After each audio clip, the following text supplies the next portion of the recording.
नमस्कार प्रिय विद्यार्थियों, मैं आपका डॉक्टर गौतम सर क्लासेज में बहुत बहुत हार्दिक स्वागत और अभिनंदन करता हूं। तो आज की जो कक्षा है उसमें हम पढ़ने वाले हैं वाच्य परिवर्तन। जो वाच्य प्रकरण है इसको हम पढ़ेंगे। संस्कृत में वाच्य जो है वो तीन प्रकार के होते हैं: कर्तरी वाच्य, कर्म वाच्य और भाव वाच्य। आपकी जो परीक्षा है उसमें यहाँ से जो है संभवतः दो प्रश्न बनने की पूरे संभावना बनी रहती है। दो प्रश्न जो है वो वाच्य परिवर्तन से पूछे जाते हैं। कर्तरी वाच्य, कर्म वाच्य और भाव वाच्य प्रधानता के आधार पर कर्ता और कर्म और क्रिया परिवर्तन को ही जो है कर्ता, कर्म और क्रिया के परिवर्तन को ही जो है वो क्या कहते हैं, वाच्य परिवर्तन करना कहते हैं। किसके अनुसार? प्रधानता के आधार पर। तो यहाँ पर जो है परीक्षा की दृष्टि से ये जो प्रकरण है वो बहुत ही इम्पोर्टेंट होने वाला है। पहला जो यहाँ पर है वो कर्तरी वाच्य कहलाता है, दूसरा है यहाँ पर कर्मवाच्य और तीसरा है भाववाच्य। तो हम जो हैं प्यारे साथियों यहाँ पर जो है इस प्रकरण को अच्छे से पढ़ेंगे और परीक्षा के दो प्रश्न जो बनने वाले हैं उनको यहाँ पर जो है क्लियर करके चलेंगे। तो करते हैं शुरुआत कक्षा की और हम पढ़ रहे हैं वाच्य प्रकरण।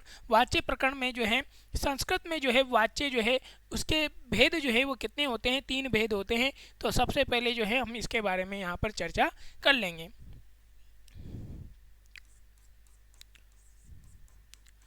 संस्कृत में संस्कृत में संस्कृत में संस्कृत में वाच्य के संस्कृत में वाच्य के तीन भेद होते हैं। संस्कृत में वाच्य के तीन भेद होते हैं। कितने भेद होते हैं? संस्कृत में जो है उसमें वाच्य के कितने भेद होते हैं? तीन भेद होते हैं। वाच्य को ही वाक्य की संज्ञा भी कहा जाता है, वाक्य को ही वाच्य कहा जाता है, वाच्य को ही वाक्य कहा जाता है। हिंदी में जिस प्रकार से वाक्य तीन प्रकार के होते हैं, सरल वाक्य, संयुक्त वाक्य और मिश्रित वाक्य, तो उसी प्रकार से यहाँ पर जो है संस्कृत में जो वाक्य हैं या वाच्य हैं वो तीन प्रकार के होते हैं। एक होता है कर्तरी वाच्य, एक होता है कर्म वाच्य और एक होता है भाव वाच्य। तो अब जो है हम यहाँ पर कर्ता, कर्म और क्रिया की प्रधानता के आधार पर वाच्य का परिवर्तन करना ही वाच्य प्रकरण कहलाता है। तो यहाँ पर जो है हम देख लेंगे यहाँ पर प्रधान कौन कौन से होते हैं। तो सबसे पहले जो नंबर है यहाँ पर कौन सा होता है? पहला होता है कर्तरी वाच्य। कौन सा वाच्य? कर्तरी वाच्य। दूसरा यहाँ पर हमारे पास होता है कौन सा? कर्म वाच्य। कौन सा वाच्य? कर्म वाच्य। और तीसरा जो है वह यहाँ हमारे पास हो जाता है यहाँ पर कौन सा? भाव वाच्य। कौन सा हो जाता है? भाव वाच्य। तो ये जो है संस्कृत में वाच्य के कितने भेद होते हैं? तीन भेद होते हैं: कर्तरी वाच्य, कर्म वाच्य और भाव वाच्य। अब यहाँ पर जो है प्रधानता के आधार पर वाक्य या वाच्य को कर्ता, कर्म और क्रिया के अनुसार जो है परिवर्तन को ही क्या कहते हैं? वाच्य कह लेते हैं। तो यहाँ पर इस प्रकार से इसको भी यहाँ पर लिख लेते हैं। प्रधानता के आधार पर प्रधानता के आधार पर वाक्य में प्रधानता के आधार पर वाक्य में कर्ता, कर्म, क्रिया। प्रधानता के आधार पर वाक्य में कर्ता, कर्म, क्रिया में परिवर्तन करना क्या कहलाता है? वाच्य परिवर्तन कहलाता है। क्या कहलाता है? वाच्य परिवर्तन कहलाता है। यानी कि प्रधानता के आधार पर तीन प्रकार के वाक्य हैं, जैसे कि कर्तरी वाच्य, कर्म वाच्य और भाव वाच्य। कर्तरी वाच्य में अगर कर्ता प्रधान है तो वो कौन सा वाच्य कहलाएगा? कर्तरी वाच्य कहलाएगा। और जहाँ पर अगर कर्म की प्रधानता है तो वो कर्म वाच्य कहलाएगा। और जहाँ पर जो है कर्ता और कर्म की प्रधानता न हो और वहाँ पर क्रिया की प्रधानता हो तो वो जो है कौन सा वाच्य कहलाएगा, भाववाच्य कहलाएगा। तो यहाँ पर जो है 3 प्रकार के वाच्य हैं, इसको हम यहाँ पर विस्तार से आगे पढ़ लेते हैं। अब बात कर लेते हैं स्वरूप के आधार पर जो है, स्वरूप के जो आधार पर है वो वाक्य 2 प्रकार के दिखाई देते हैं। स्वरूप के आधार पर जो है वाक्य को हम 2 प्रकार से देखते हैं। एक होता है अकर्मक क्रिया के रूप में दिखने वाला वाक्य और एक होता है सकर्मक क्रिया के रूप में दिखने वाला वाक्य। यानी कि एक वाक्य में क्रिया जो है वो अकर्मक होगी, उसमें कर्म की प्रधानता नहीं होगी, और एक वाक्य ऐसा होगा जिसमें क्रिया जो है जिसमें जो है कर्म जो है वो सकर्मक क्रिया होगी, यानी उसमें कर्म होगा। तो यहाँ पर जो है क्रिया के जो स्वरूप है, स्वरूप के आधार पर जो है वो वाक्य को 2 प्रकार से दिखाई देते हैं। ये और लिख लेते हैं। स्वरूप के आधार पर, स्वरूप के आधार पर वाक्य 2 प्रकार से दिखाई देते हैं। स्वरूप जो है उसके आधार पर जो है वाक्य कितने प्रकार से दिखाई देते हैं, 2 प्रकार से दिखाई देते हैं। पहला देखते हैं। पहला जो है वो कैसा दिखता है, अकर्मक क्रिया होने पर, अकर्मक क्रिया के होने पर वाक्य में केवल अकर्मक क्रिया के होने पर, अकर्मक क्रिया के होने पर वाक्य में, अकर्मक क्रिया के होने पर वाक्य में केवल क्या नजर आएगा, कर्ता। वाक्य में केवल कर्ता, कर्ता और क्रिया ही दिखाई देते हैं, कर्ता और क्रिया ही दिखाई देते हैं। यानी अगर क्रिया जो है वो अगर अकर्मक है तो वहाँ पर जो है उस वाक्य में केवल जो है कर्ता और क्रिया ही दिखाई देंगे, उसमें कर्म दिखाई नहीं देगा। तो ऐसा जो वाक्य है वो क्या कहलाता है, अकर्मक वाक्य कहलाएगा, यानी अकर्मक क्रिया के स्वरूप में दिखने वाला वाक्य। दूसरा यहाँ पर जो है, दूसरा जो है वो क्या दिखलाएगा, सकर्मक क्रिया के होने पर, सकर्मक क्रिया के, हाँ इसको बाद में लिखते हैं, पहले उदाहरण से यहाँ पर समझते हैं ताकि आपको अच्छे से समझ में आ जाएगा। अब देखो किस प्रकार से दिखाई देगा। तो यहाँ पर हम जैसे उदाहरण ले लेते हैं, जैसे में उदाहरण ले लेते हैं हम, रामः हसति, रामः हसति। तो ये जो है एक उदाहरण है और ये एक प्रकार का एक वाक्य है, और इस वाक्य में जो है आपको जो है कर्म नहीं दिखाई दे रहा होगा।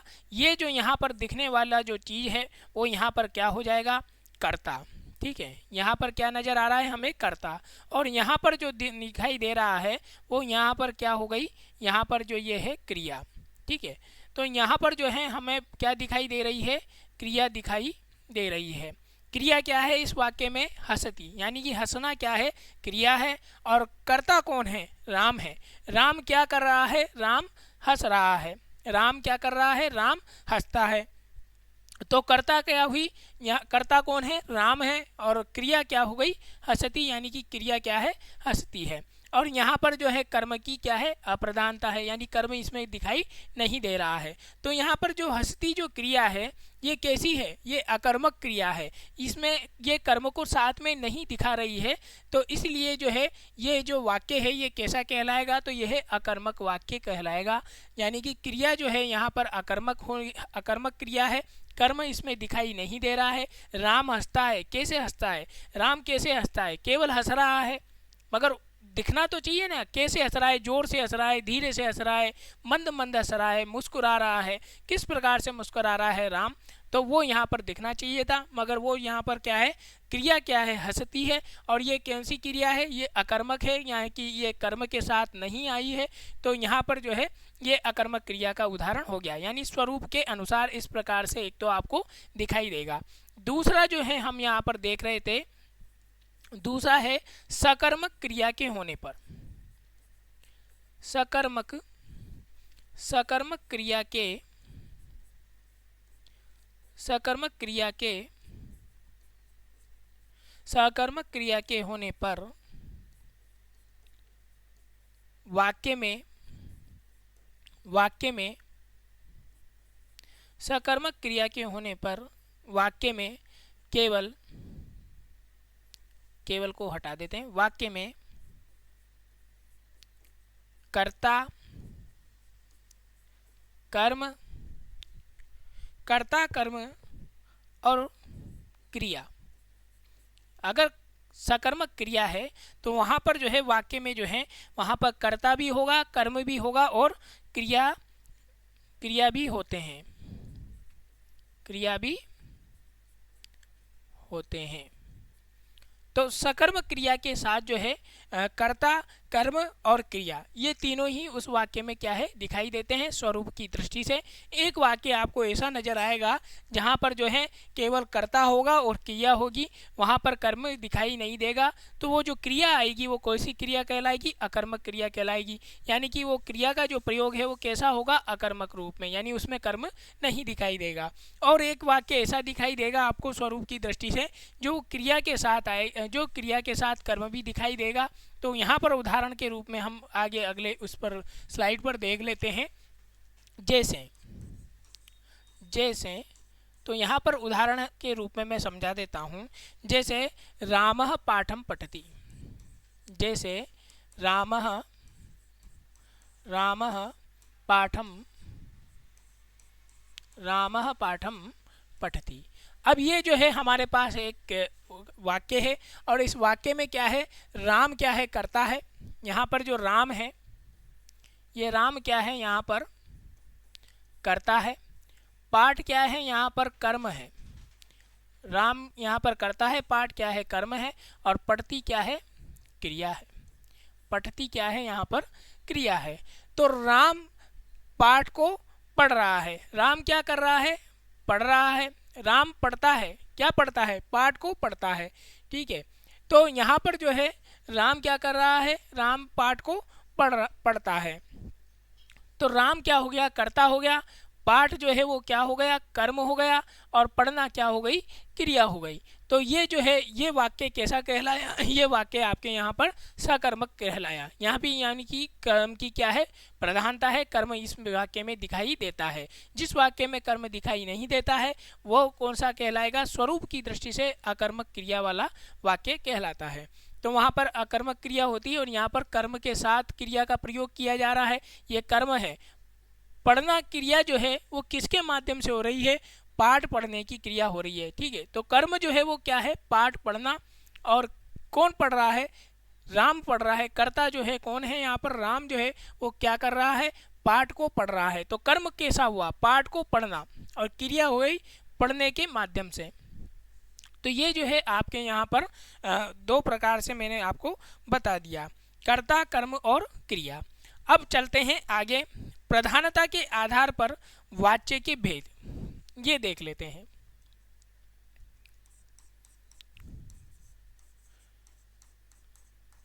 प्रधानता के आधार पर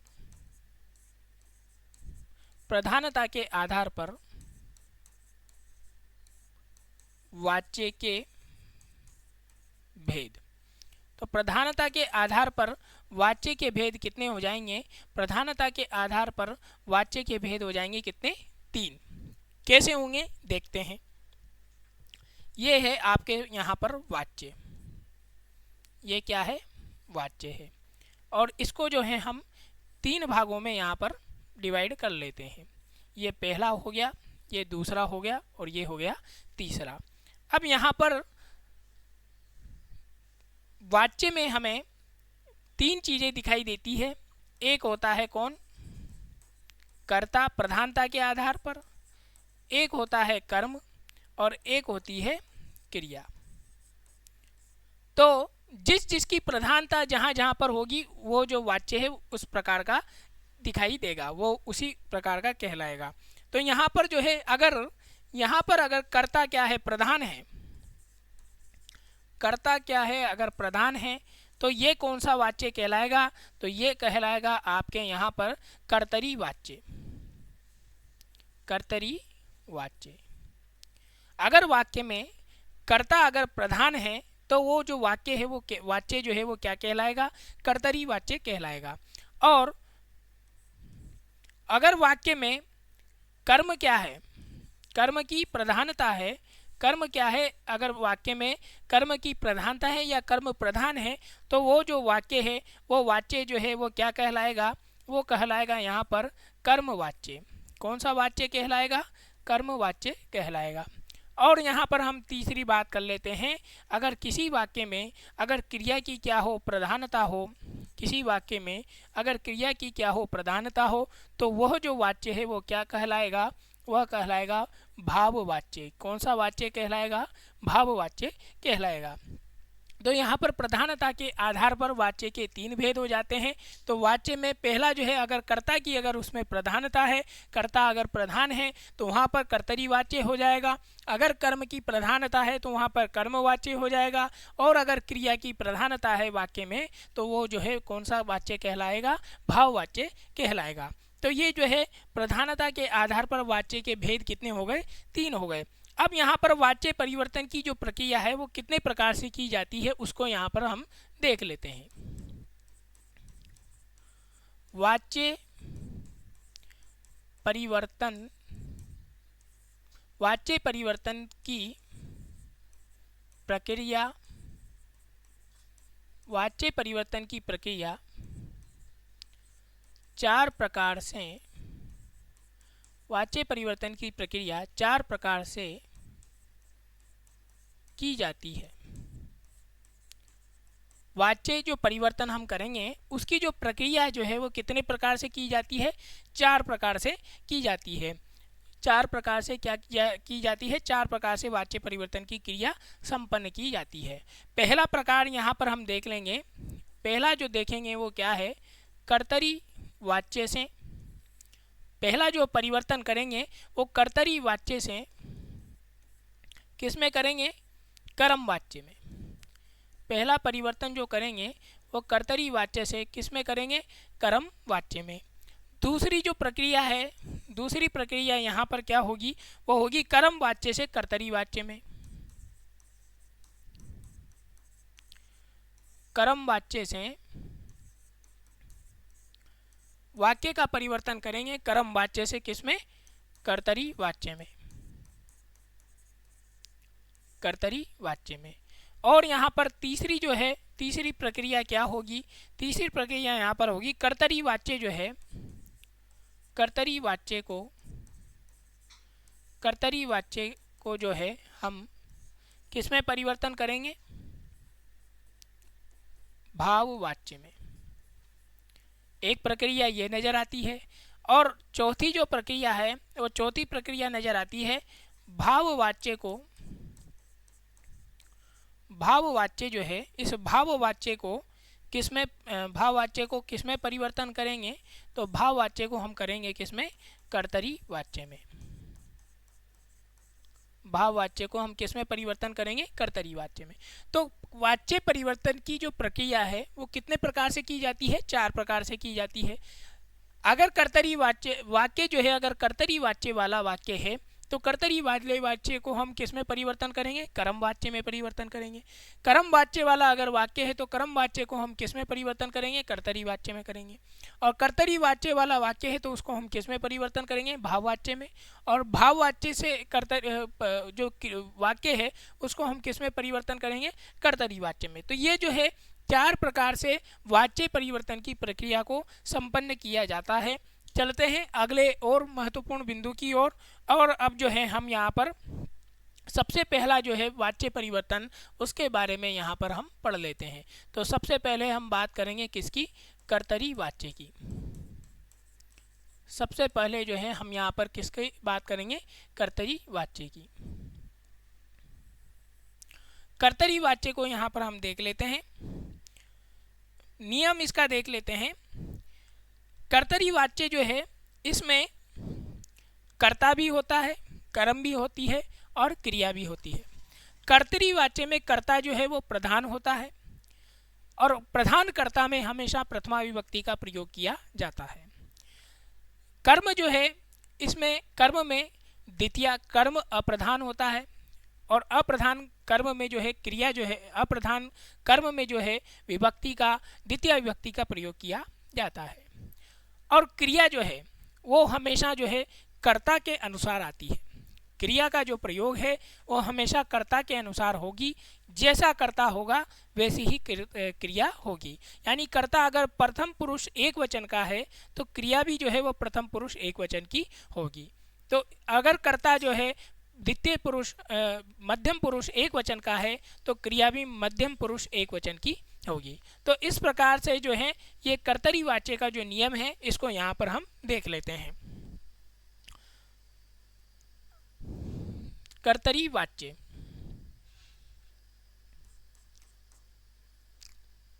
कर्तरी वाच्य में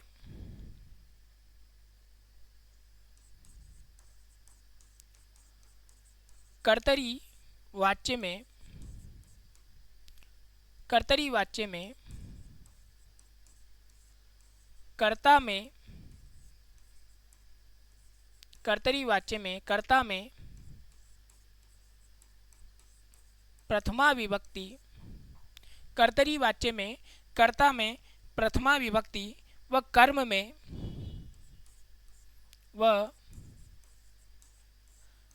में द्वितीय विभक्ति, कर्तरी वाच्य में कर्ता में प्रथमा विभक्ति व कर्म में द्वितीय विभक्ति,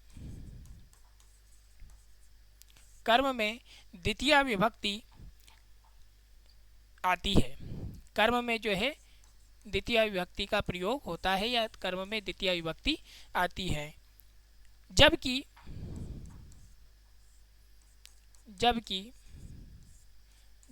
क्रिया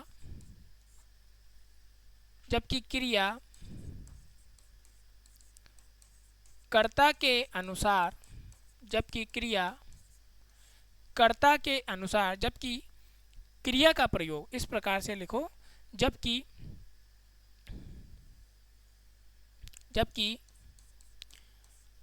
क्रिया का प्रयोग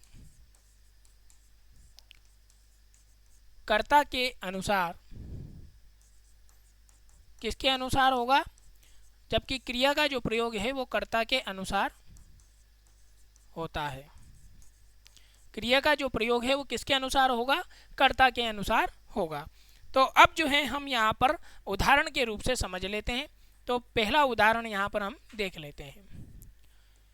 उदाहरण है हमारे सामने, उदाहरण है क्या, रामः पाठं पठति, रामः पाठं पठति। ये हमारे पास क्या है, उदाहरण है। अब ये जो उदाहरण है इसमें भैया राम क्या है, तो राम यहाँ पर हम क्या है, राम यहाँ पर कर्ता है। पाठ क्या है, तो पाठ यहाँ पर क्या है, कर्म है। और पठति क्या है, तो पठति यहाँ पर क्या हो जाएगी, क्रिया। अब राम यहाँ पर क्या है, कर्ता है और कर्तरी वाच्य में जो कर्ता होता है उसमें हमेशा प्रथमा विभक्ति आती है। तो यहाँ पर जो है कौन सी विभक्ति का प्रयोग होगा, तो यहाँ पर जो है कौन सी विभक्ति का प्रयोग होगा, यहाँ पर होगा प्रथमा विभक्ति। कौन सी विभक्ति हो जाएगी, यहाँ पर हो जाएगी प्रथमा विभक्ति। कौन सी विभक्ति हो जाएगी, यहाँ पर प्रथमा विभक्ति हो जाएगी। या फिर इसको इस प्रकार से लिख लेते हैं, कर्ता है तो कर्ता में कौन सी विभक्ति हो जाएगी, प्रथमा विभक्ति हो जाएगी। कर्म है, कर्म में कौन सी विभक्ति हो जाएगी, तो कर्म में जो है द्वितीय विभक्ति हो जाएगी। और क्रिया जो है, ये क्रिया किसके अनुसार होगी, तो ये जो है क्रिया जो है किसके अनुसार होगी, कर्ता के अनुसार होगी। तो यहाँ पर जो है क्रिया कर्ता के अनुसार, क्रिया का प्रयोग किसके अनुसार होगा, कर्ता के अनुसार होगा। अब देखो राम जो है ये प्रथम पुरुष एक वचन की, इसमें प्रथमा विभक्ति का प्रथमा विभक्ति है, प्रथमा विभक्ति का क्या है, एक वचन है। और पठती जो क्रिया है ये प्रथम पुरुष एक वचन है, पठती पठतः पठन्ति, तो प्रथम पुरुष एक वचन हो गई। और यहाँ पर राम जो है ये प्रथमा विभक्ति एक वचन है, तो राम के अनुसार जो है पठती क्रिया का प्रयोग यहाँ पर किया है। तो राम क्या करता है, राम पाठ को पढ़ता है। राम क्या करता है, राम पाठ को पढ़ता है। और पाठ क्या है, यहाँ पर कर्म है। तो राम क्या कर रहा है, कर्म क्या कर रहा है, तो राम पाठ को पढ़ता है। राम क्या करता है, राम पाठ को पढ़ता है। तो यहाँ पर राम में जो है कर्ता, कर्ता राम क्या है, कर्ता है। और कर्ता में प्रथमा विभक्ति, यहाँ पर मैं लिख देता हूँ प्रथमा विभक्ति, प्रथमा विभक्ति। और यहाँ पर क्या है, द्वितीया विभक्ति, ये हो गई द्वितीया विभक्ति। कर्ता में क्या है, प्रथमा विभक्ति का प्रयोग है। और पाठ जो कर्म है उसमें द्वितीय विभक्ति का प्रयोग है। और क्रिया जो है वो किसके अनुसार आ रही है, राम के अनुसार आ रही है, यानी कर्ता के अनुसार आ रही है। और कर्ता में क्या है, प्रथमा विभक्ति एक वचन का कर्ता है। तो यहाँ पर पठती जो है ये क्रिया है, तो ये जो है क्रिया प्रथम पुरुष एक वचन की होगी। तो यहाँ पर पठती क्रिया जो है पठती पठतः पठन्ति, तो पठती क्रिया जो है प्रथम पुरुष एक वचन की होगी। और ये किसके अनुसार आएगी, ये आएगी कर्ता के अनुसार। किसमें, इस कर्तरी वाच्य में। यहाँ पर कर्ता जो है, ये कर्ता जो है, कर्ता क्या है, यहाँ पर प्रधान है। कर्ता क्या है, प्रधान है। कर्ता क्या है, यहाँ पर प्रधान है। और प्रधान कर्ता में हमेशा कौन सी विभक्ति का प्रयोग होता है, प्रथमा विभक्ति का प्रयोग होता है। और जहाँ पर प्रधानता अगर कर्ता अगर प्रधान होगा तो वहां पर वाच्य कौन सा हो जाएगा, कर्तरी वाच्य हो जाएगा। यानी प्रधान कर्ता में हमेशा कौन सा वाच्य होता है, कर्तरी वाच्य हो जाएगा। और अप्रधान यहाँ पर क्या हो जाएगा, यहाँ पर कर्म जो है वो अप्रधान हो जाएगा। तो अप्रधान जो कर्म है उसमें कौन सी विभक्ति का प्रयोग हो जाएगा, द्वितीय विभक्ति का प्रयोग हो जाएगा। और पठती जो क्रिया है वो क्रिया किसके अनुसार होगी, वो हो जाएगी यहाँ पर कर्ता के अनुसार। और कर्ता में प्रथमा विभक्ति एक वचन है, तो यहाँ पर क्रिया में भी क्या होगा, यहाँ पर प्रथम पुरुष की एक वचन की क्रिया यहाँ पर हो जाएगी। तो ये जो है कर्तरी वाच्य हो गया। जैसा कर्ता वैसा उसमें क्या हो जाएगा, कर्तरी वाच्य हो जाएगा। कर्ता में प्रधानता है तो वहाँ पर कर्तरी वाच्य, अगर कर्म की प्रधानता होगी तो वो उसमें क्या हो जाएगा, कर्म वाच्य हो जाएगा। तो ये हो गया यहाँ पर कर्तरी वाच्य हो गया। अब जो है इसका और नियम देख लेते हैं आगे कि इसका और एक और नियम क्या है। ये तो था पहला। अब बात करते हैं कर्तरी वाच्य में क्रिया सकर्मक या अकर्मक हो सकती है। यह भी इसका एक महत्वपूर्ण है। कर्तरी वाच्य में क्रिया अकर्मक या सकर्मक हो सकती है। कर्तरी जो वाच्य है उसमें जो क्रिया है वह अकर्मक या सकर्मक हो सकती है। क्या हो सकती है, अकर्मक या सकर्मक हो सकती है। यानी कि वो क्रिया जो है वो कर्म के साथ आ भी सकती है और कर्म के साथ नहीं भी आ सकती। तो इस प्रकार से यहाँ पर हम देख लेते हैं। तो अब यहाँ पर उदाहरण देख लेते हैं। जैसे तो उदाहरण यहाँ पर हम देख लेते हैं, बालकः हसति। उदाहरण है हमारे सामने, बालकः हसति। हस्ती क्या है, क्रिया है। और ये जो है बिना कर्म के साथ आ रही है, बिना कर्म के साथ यहाँ इसका प्रयोग हो रहा है। तो ये कौन सी क्रिया कहलाई, ये अकर्मक क्रिया कहलाई। जो अगर कर्म के साथ क्रिया का प्रयोग किया जाता है वो सकर्मक क्रिया कहलाती है। और जहाँ पर क्रिया के कर्म के साथ अगर क्रिया का प्रयोग नहीं किया जाता है तो वह जो क्रिया है वो अकर्मक कहलाती है। तो ये जो है हसति जो है ये क्या है, क्रिया है। यहाँ पर बालक जो है ये क्या है, कर्ता है। बालक यहाँ पर क्या हो गया, कर्ता। और हस्ती क्या हो गई यहाँ पर, क्रिया। तो क्रिया जो है यहाँ पर कैसी है, ये अकर्मक क्रिया है। कौन सी क्रिया है, अकर्मक। अकर्मक क्रिया है। कौन सी क्रिया है, अकर्मक क्रिया है। और कर्ता जो है, कर्ता में क्या होती है, कर्ता में हमेशा प्रथमा विभक्ति होती है। कर्ता में प्रथमा विभक्ति का क्या किया जाता है, प्रयोग किया जाता है। कर्ता में प्रथमा विभक्ति होगी, क्यों? क्योंकि ये कर्तरी वाच्य है और कर्तरी वाच्य में कर्ता प्रधान होता है, तो प्रधान कर्ता में हमेशा प्रथमा विभक्ति का क्या किया जाता है? प्रयोग किया जाता है। और क्रिया जो है वो हमेशा कर्ता के अनुसार आती है। अब यहाँ पर जो बालक है, इस बालक में जो है क्या है? ये प्रथमा विभक्ति एक वचन है। बालक जो है ये प्रथमा विभक्ति एक वचन का कर्ता है, तो यहाँ पर जो क्रिया होने वाली है वो प्रथम पुरुष एक वचन की होगी। तो प्रथम पुरुष एक वचन में हसती, हसतः, हसंती होता है, तो प्रथम पुरुष एक वचन में हसती हो जाएगा। तो बालक क्या कर रहा है? बालक हंसता है। बालक क्या करता है? बालक हंसता है। तो बालक कैसे हंसता है? जोर से हंसता है, धीरे हंसता है, मंद से हंसता है, किस प्रकार से मुस्कुरा रहा है। अगर ये चीज़ अगर यहाँ पर होती तो कर्म की यहाँ पर प्रधानता हो जाती, कर्म इसमें होता, और कर्म अगर होता तो इस क्रिया का प्रयोग जो है वो सकर्मक क्रिया के रूप में यहाँ पर होता। मगर यहाँ पर जो है क्रिया कौन सी हो गई? अकर्मक हो गई, क्योंकि यहाँ पर कर्म नहीं नजर आ रहा है। यहाँ पर जो है कर्म नहीं नजर आ रहा है। कर्म न होने के कारण ये जो क्रिया है वो कौन सी हो गई? अकर्मक क्रिया हो गई। तो इस प्रकार से जो है कर्तरी वाच्य में क्रिया जो है वो अकर्मक भी हो सकती है और सकर्मक भी हो सकती है। चलते हैं और आगे देख लेते हैं और इसके बारे में महत्वपूर्ण बिंदु लिख लेते हैं। कर्तरी वाच्य में क्रिया अपने मूल पद में चलती है। कर्तरी वाच्य में क्रिया कर्तरी वाच्य में क्रिया अपने मूल पद में चलती है। कर्तरी वाच्य जो है उसमें जो क्रिया है वो अपने किस में चलेगी? मूल पद में चलेगी। जैसे कि कैसे चलेगी? अगर परस्मयी पदी की क्रिया है, परस्मयी पदी अगर क्रिया जो है वो कैसी है? परस्मयी पदी। परस्मयी पदी की क्रिया है तो किस में चलेगी? वो परस्मयी पद में ही चलेगी।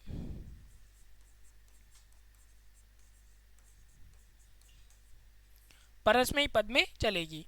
और अगर आत्मनेपदी क्रिया है, आत्मनेपदी अगर आत्मनेपदी क्रिया है तो किस में चलेगी? वो आत्मनेपदी में ही चलेगी।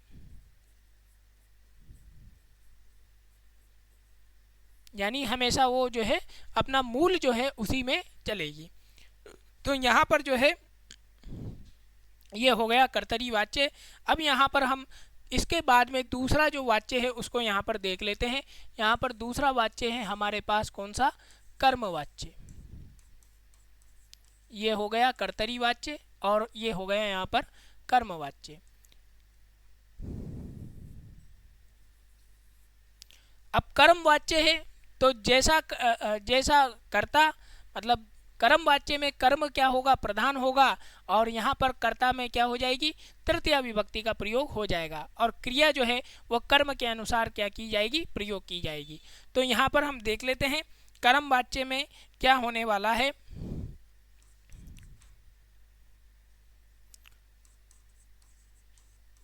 कर्म वाच्य में कर्ता में, सॉरी इसको यहाँ इसलिए, कर्म वाच्य में कर्ता में तृतीया विभक्ति, कर्म वाच्य में कर्ता में तृतीया विभक्ति का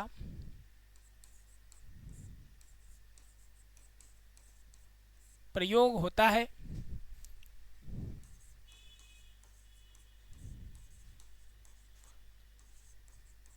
और कर्म में प्रथमा विभक्ति का प्रयोग होता है। कर्म में प्रथमा विभक्ति का प्रयोग होता है, जबकि क्रिया का प्रयोग जबकि क्रिया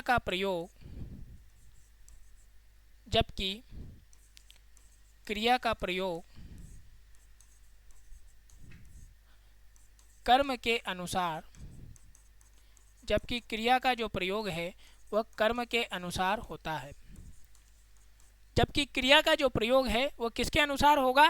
कर्म के अनुसार क्रिया का प्रयोग होगा। तो यहाँ पर जो है कर्म वाच्य में जो है कर्ता जो है उसमें तृतीया विभक्ति का प्रयोग होता है और कर्म में जो है वो प्रथमा विभक्ति का प्रयोग होता है, और क्रिया जो है उस क्रिया में कर्म के अनुसार क्रिया का प्रयोग होता है। तो यहाँ पर जो क्रिया का जो प्रयोग है वो किसके अनुसार होगा? कर्म के अनुसार होगा। कर्म में क्या है? प्रथमा विभक्ति का प्रयोग होता है, तो क्रिया जो है वो कैसी हो जाएगी? वो प्रथमा विभक्ति की हो जाएगी, मतलब प्रथम पुरुष एक वचन की हो जाएगी। तो यहाँ पर एक तो महत्वपूर्ण बिंदु ये हो गया।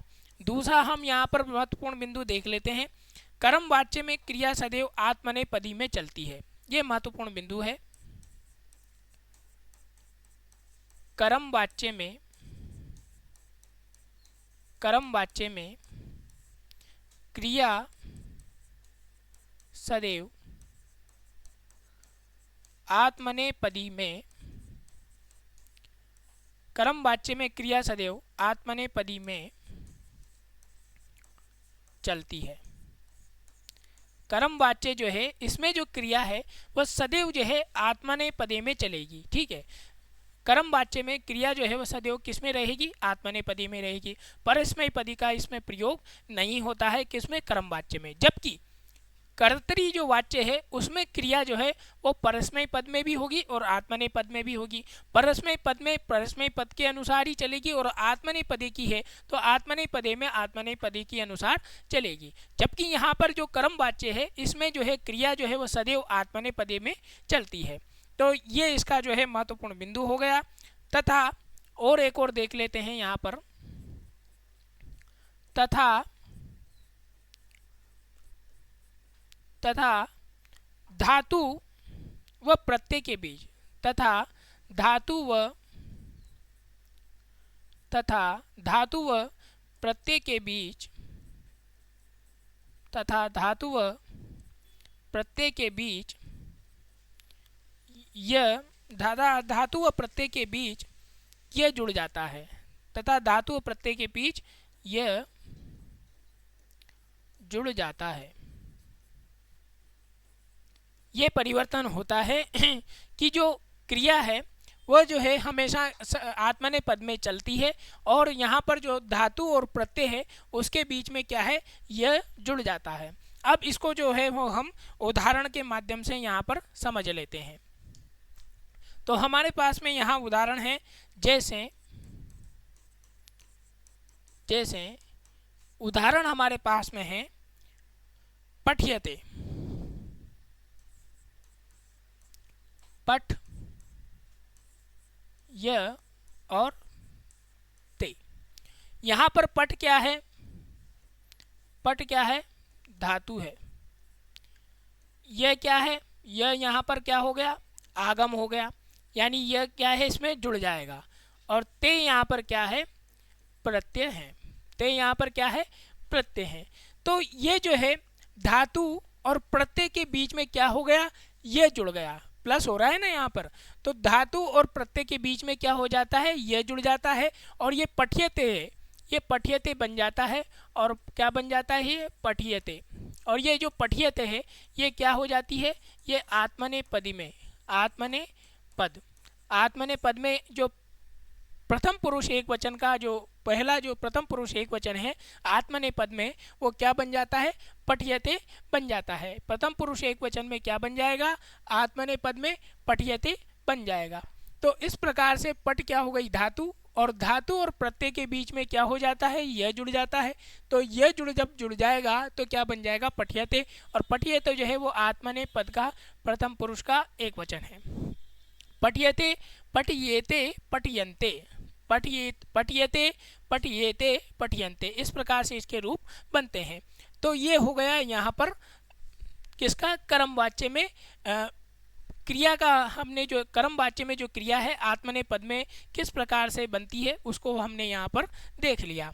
अब जो है इसका जो प्रयोग है वो हम वाक्य में करते हैं। तो वाक्य में यहाँ पर हम प्रयोग कर लेते हैं, किसमें? कर्म वाच्य में। रामेण पाठः पठ्यते, वाक्य है हमारे पास में रामेण रामेण पाठः पठ्यते, रामेण पाठः पठ्यते। ये हो गया हमारे पास क्या वाक्य। अब यहाँ पर रामेण जो है, ये रामेण यहाँ पर क्या हो जाएगा कर्ता, रामेण क्या है यहाँ पर कर्ता है, और पाठ यहाँ पर क्या हो जाएगा कर्म, और पठ्यते यहाँ पर क्या हो जाएगी क्रिया, पठ्यते यहाँ पर क्या हो जाएगी क्रिया हो जाएगी। और पठ्यते अगर यहाँ पर क्रिया है तो ये कैसी क्रिया है, ये सकर्मक क्रिया है।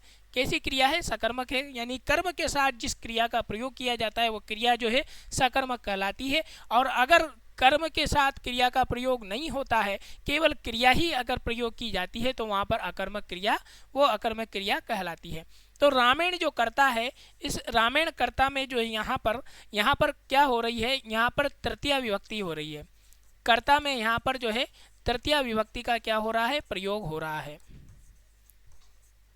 रामेण जो है इसमें क्या है तृतीया विभक्ति है, और कर्मवाच्य में जो कर्ता होता है उसमें कौन सी विभक्ति का प्रयोग किया जाता है, तृतीया विभक्ति का प्रयोग किया जाता है।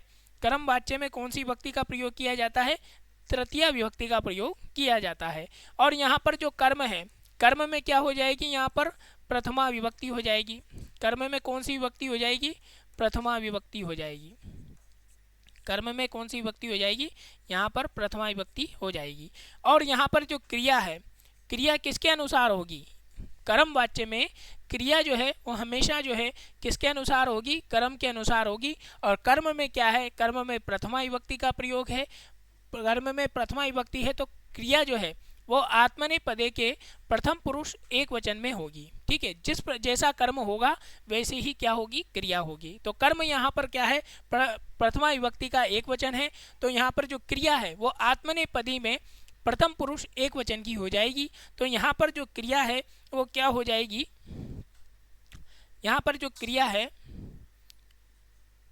ये इसके कर्म के अनुसार, किसके अनुसार, कर्म के अनुसार, और कर्म के अनुसार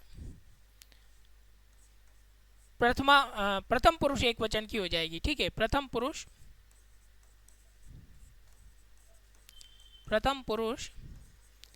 एक वचन, प्रथम पुरुष एक वचन में, और कैसी हो जाएगी आत्मनेपदी में,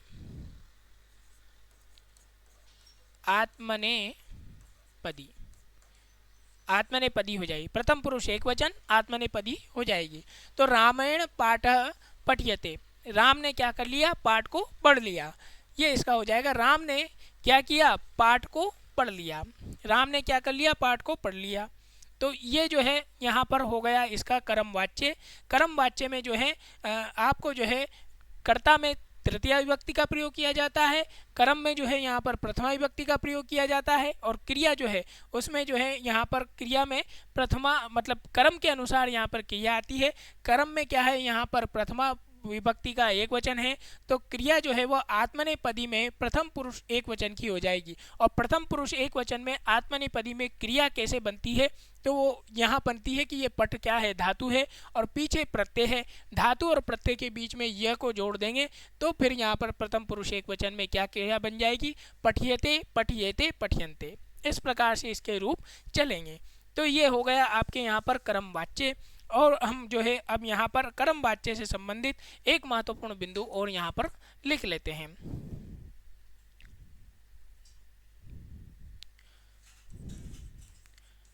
कर्म वाच्य में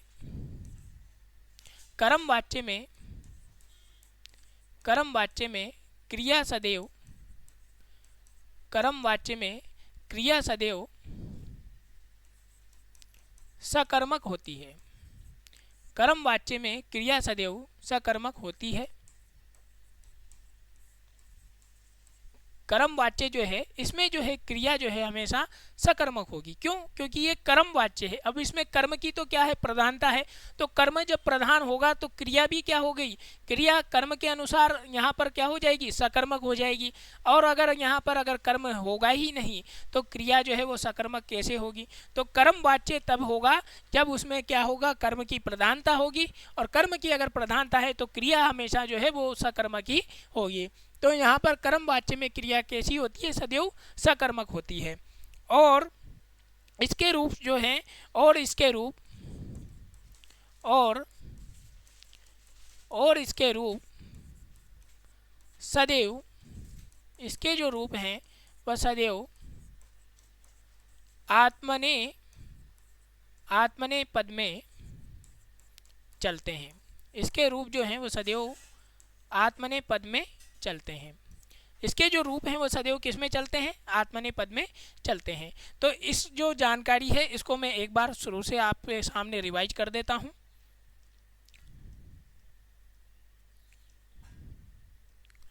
तो हमने जो आज की जो कक्षा है उसमें वाच्य प्रकरण जो है उसके अंतर्गत हमने वाच्यों को पढ़ा, वाच्य को जाना। तो यहाँ पर सबसे पहले संस्कृत में जो वाच्य है उसके कितने भेद होते हैं, वाच्य के 3 भेद होते हैं, कर्तरी वाच्य, कर्मवाच्य और भाववाच्य। कर्तरी वाच्य, कर्मवाच्य और भाववाच्य। प्रधानता के आधार पर वाक्य में कर्ता, कर्म और क्रिया में अगर परिवर्तन करना है तो वो क्या कहलाएगा, वाच्य परिवर्तन कहलाएगा। प्रधानता के आधार पर अगर वाक्य में कर्ता, कर्म और क्रिया जो है अगर उनका अगर परिवर्तन किया जाए तो वो जो परिवर्तन है वो क्या कहलाएगा, वाच्य परिवर्तन कहलाता है। आगे चलते हैं, आगे देखते हैं। स्वरूप के आधार पर वाक्य जो है वो 2 प्रकार के होते हैं। स्वरूप के आधार पर यानी दिखाई देता है जो हमें स्वरूप, उसके आधार पर वाक्य कितने प्रकार के होते हैं, 2 प्रकार के होते हैं। एक होता है आपके यहाँ पर अकर्मक क्रिया के रूप में और एक होता है सकर्मक क्रिया के रूप में दिखने वाला वाक्य। तो अकर्मक क्रिया के रूप में होने वाले वाक्य में केवल जो है अकर्मक क्रिया में उसमें केवल कर्ता और क्रिया ही दिखाई देते हैं। और सकर्मक जिस प्रकार से यहाँ पर राम हसती, तो राम क्या है, कर्ता है और क्रिया यहाँ पर क्या है, हस्ती है। यहाँ कर्म नहीं दिख रहा है। तो यहाँ पर जो जिस क्रिया का प्रयोग किया जा रहा है, क्रिया तो है मगर वो कैसी है, अकर्मक है, यानी कि कर्म के साथ क्रिया का प्रयोग नहीं हो रहा है, इसीलिए ये क्या है, अकर्मक वाक्य हो गया। और सकर्मक क्रिया होने पर वाक्य में जो है कर्ता भी होगा, कर्म भी होगा और क्रिया भी होते हैं। आगे चलते हैं, जैसे कि रामः पाठम पढ़ती। अब ये जो है सकर्मक क्रिया है, यहाँ पर पढ़ना की जो क्रिया है, पढ़ने की जो पढ़ती जो क्रिया है वो किसके साथ आ रही है, कर्म के साथ आ रही है। तो राम पाठम पढ़ती, राम में क्या है, कर्ता है, पाठ क्या है, कर्म है और पढ़ती क्या है, क्रिया है। अब यहाँ पर जो है प्रधानता के आधार पर वाच्य के जो है वो कितने भेद होते हैं, 3 भेद होते हैं। तो प्रधानता के आधार पर वाच्य है जो जो प्रधान होगा उसके अनुसार वाच्य हो जाएगा। तो कर्ता के अगर प्रधानता होगी तो वो कर्तरी वाच्य कहलाएगा। जिस वाक्य में अगर कर्म प्रधान होगा तो वो वाक्य जो है कर्मवाच्य कहलाएगा। और जिस वाक्य में क्रिया की अगर प्रधानता होगी तो वो जो वाच्य है वो कौन सा वाच्य कहलाएगा, भाववाच्य कहलाएगा। अब यहाँ पर जो है वाच्य परिवर्तन की प्रक्रिया जो है वो 4 प्रकार से संपन्न की जाती है। वाच्य परिवर्तन की प्रक्रिया 4 प्रकार से संपन्न की जाती है। कर्तरी वाच्य का प्रयोग हम कर्मवाच्य में करते हैं और कर्मवाच्य से हम जो है परिवर्तन कर्तरी वाच्य में करते हैं। कर्तरी वाच्य का जो परिवर्तन है उसे हम भाववाच्य में करते हैं और भाववाच्य से जो है हम परिवर्तन उसको किस में करते हैं, कर्तरी वाच्य में करते हैं। तो ये जो है 4 प्रकार से इनका परिवर्तन किया जाता है। अब सबसे पहले हम यहाँ पर कर्तरी वाच्य का हमने पाठ पढ़ा आज। तो कर्तरी वाच्य में कर्ता में प्रथमा विभक्ति का प्रयोग होता है। कर्तरी वाच्य जो है इसमें कर्ता में प्रथमा विभक्ति व कर्म में जो है वो द्वितीय विभक्ति आती है, जबकि जो है क्रिया का जो प्रयोग है वो किसके अनुसार होता है, कर्ता के अनुसार होता है। क्रिया का प्रयोग किसके अनुसार होगा, कर्ता के अनुसार होगा। यहाँ पर आपको एक जो है शॉर्ट ट्रिक है, उस शॉर्ट ट्रिक को आपको याद कर लेना है। ये हो गया 1, ये हो गया 2 और ये हो गया 1। 121 नंबर जो है, ये 121 नंबर जो है आपको याद कर लेना है। 121 नंबर का मतलब होता है कर्तरी वाच्य। 121 नंबर का मतलब हो गया कर्तरी वाच्य, यानी कि प्रथमा कर्ता में क्या हो गई, प्रथमा विभक्ति होगी, कर्म में द्वितीय विभक्ति होगी और जो क्रिया है वो कर्ता के अनुसार हो गई। तो यानी कि उसमें क्या होगी, प्रथम पुरुष एक वचन की क्रिया होगी, किसके अनुसार, कर्ता के अनुसार। तो 121 का मतलब आपको अर्थ समझ लेना है, कर्तरी वाच्य, ये इसका हो गया। जैसे राम पाठम पढ़ती, अब राम क्या है, कर्ता है और इस राम कर्ता में प्रथमा विभक्ति का प्रयोग है। पाठ क्या है, कर्म है, तो पाठ जो कर्म है उसमें कर्म में द्वितीय विभक्ति का प्रयोग है और पढ़ती क्या है, क्रिया है, ये कर्ता के अनुसार आई है। तो ये जो है हमने यहाँ पर, क्योंकि यहाँ पर जो है यहाँ पर प्रधान कौन है, यहाँ पर कर्ता प्रधान है, तो प्रधान कर्ता के अनुसार ही क्रिया का प्रयोग होगा। कर्तरी वाच्य में क्रिया जो है अकर्मक या सकर्मक हो सकती है। कर्तरी जो वाच्य है उसमें क्रिया का प्रयोग जो है वह अकर्मक और सकर्मक रूप से हो सकता है। किस प्रकार से होगा कि बालक हसति, तो बालक क्या है, हंसता है। कैसे, क्योंकि यहाँ पर बालक जो है वो करता है और इसमें प्रथमा विभक्ति का प्रयोग है, और क्रिया जो है यहाँ पर हंसने की जो क्रिया है वो कौन सी है, अकर्मक है, क्योंकि यहाँ पर कर्म नहीं दिखाई दे रहा है। यानी बालक हंस तो रहा है मगर कैसे, जोर जोर से हंस रहा है, चिल्ला चिल्ला के हंस रहा है, या धीरे धीरे मंद मंद मुस्कुरा रहा है, किस प्रकार से हंस रहा है, तो इसका जो है यहाँ पर उल्लेख नहीं हो रहा है। इसलिए यहाँ पर जो है ये कौन सी क्रिया हो गई, अकर्मक क्रिया होने के कारण ये इस प्रकार से बालक जो हंसता है इसमें जो है अकर्मक क्रिया का हमें देखने को मिलती है। कर्तरी वाच्य में क्रिया जो है अपने मूल पद में चलती है। कर्तरी जो वाच्य है इसमें क्रिया जो है वो हमेशा अपने मूल पद में चलेगी। अगर परस्मयी पदी वाली क्रिया है तो परस्मयी पदी में चलेगी, और अगर आत्मनेपदी पदी वाली क्रिया है तो आत्मनेपदी पदी में चलेगी। चलते हैं, कर्म वाच्य की बात करें तो कर्म वाच्य दूसरा वाच्य है कर्म वाच्य। अब कर्म वाच्य में कर्ता जो है उसमें कौन सी विभक्ति हो जाएगी, इसमें तृतीय विभक्ति का प्रयोग हो जाएगा, और कर्म जो है इसमें हमेशा प्रथमा विभक्ति का प्रयोग होगा, क्योंकि ये क्या है, कर्म की इसमें क्या है, प्रधानता है, और जिसमें जिसकी प्रधानता होगी उसमें वहाँ पर प्रथमा विभक्ति का प्रयोग होगा। तो यहाँ पर कर्म की प्रधानता होने के कारण यहाँ पर कर्म में प्रथमा विभक्ति का प्रयोग होता है, जबकि क्रिया का जो प्रयोग है वो अब कर्ता के अनुसार नहीं आएगा। अब क्रिया का प्रयोग जो है वो किसके अनुसार होगा, कर्म के अनुसार होगा, क्योंकि क्रिया जो है जिसकी जो प्रधानता है उसके अनुसार क्रिया का प्रयोग किया जाता है। कर्तरी वाच्य में कर्ता की प्रधानता थी इसलिए क्रिया का प्रयोग कर्ता के अनुसार था, और कर्म वाच्य में कर्म की प्रधानता है इसलिए क्रिया का प्रयोग कर्म के अनुसार किया जा रहा है। कर्म वाच्य में क्रिया सदैव आत्मनेपदी में चलती है तथा धातु व प्रत्यय के बीच में क्या जुड़ जाता है, यह जुड़ जाता है। किस प्रकार से जुड़ता है उसको हम यहाँ पर देख लेते हैं। यह है पठ धातु और यह है इधर ते प्रत्यय, और पठ धातु के बीच में जो है आगम जो है कौन सा हो गया, यह जुड़ गया, तो पठ्यते बन गया, और पठ्यते की क्या है, आत्मनेपद में बना, और आत्मनेपद में प्रथम पुरुष एक वचन का ये जो पद है पठ्यते पठ्यते पठ्यन्ते, इस प्रकार से इसके रूप चलेंगे। अब यहाँ पर वाक्य में हम प्रयोग करते हैं रामेण पाठः पठ्यते, तो रामेण जो है क्या है, ये कर्ता है, कर्ता में जो है तृतीय विभक्ति का प्रयोग होगा किसमें, कर्म वाच्य में, और पाठ क्या है, यहाँ पर कर्म है तो यहाँ प्रथमा विभक्ति का प्रयोग होगा किसमें, कर्म में, और पठ्यते यहाँ पर क्रिया है, और ये क्रिया जो है किसके अनुसार आएगी, कर्म के अनुसार आएगी, और कर्म के अनुसार हमेशा किसमें चलेगी, प्रथम पुरुष एक वचन आत्मनेपद में। ये है यहाँ पर इसकी एक और क्रिया, यहाँ पर कर्म वाच्य जो है यहाँ पर लिख लो आप, ये जो है इसमें कर्ता में कौन सी विभक्ति, तृतीय विभक्ति का प्रयोग होता है, और कर्म में जो है प्रथमा विभक्ति का प्रयोग होता है, और कर्म के अनुसार ही क्या है, क्रिया का प्रयोग होता है। तो यहाँ पर जो है 311 जो नंबर है ये आपको क्या है अच्छे से याद रखना है। 311 नंबर का मतलब हो गया कर्म वाच्य, 121 का मतलब हो गया कर्तरी वाच्य, ये इसकी शॉर्ट ट्रिक है। आगे चलते हैं, कर्म वाच्य क्रिया सदैव, कर्म वाच्य में क्रिया जो है वो सदैव क्या होगी, सकर्मक होगी।